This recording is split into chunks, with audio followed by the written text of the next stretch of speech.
प्रत्येक किसान ये चाहता है कि मेरी फसल अच्छी हो, अधिक पैदावार देने वाली हो। फसल को सिर्फ बीजना और सिंचाई करने तक ही सीमित नहीं रखना चाहिए।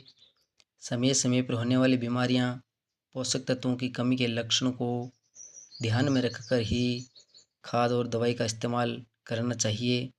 बिना किसी कमी या लक्षण के अनावश्यक खाद, दवाई, जहर का इस्तेमाल नहीं करना चाहिए।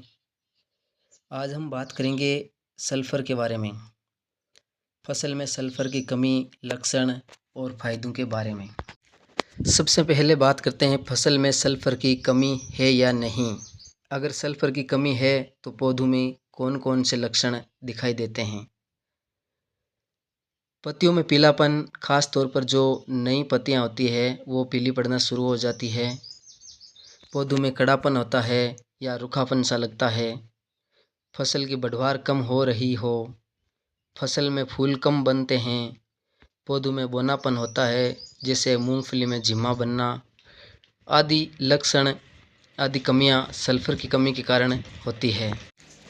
सल्फ़र का प्रयोग मुख्यतः तिलहनी फसलों जैसे मूंगफली, सोयाबीन, तिल आदि में तेल की मात्रा को बढ़ाने में किया जाता है और दलहनी फसलों में प्रोटीन की मात्रा को बढ़ाने में सल्फ़र सहायक होती है।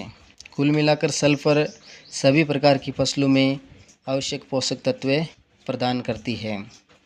जब फसल में फूल बनना शुरू हो तो सल्फ़र डालना आवश्यक हो जाता है।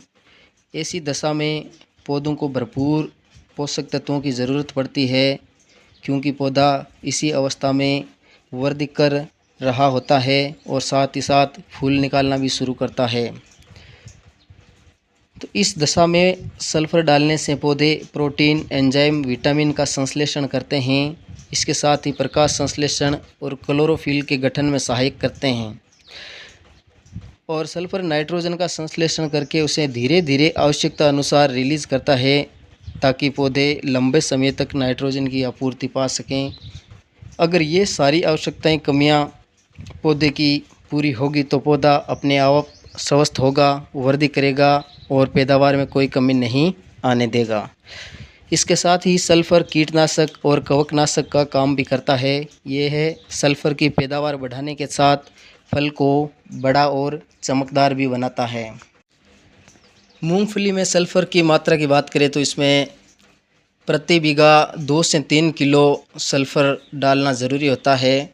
छिड़काव करने से ज़्यादा बेहतर रहता है कि आप इसे पानी में बहा दें या फुहारा विधि से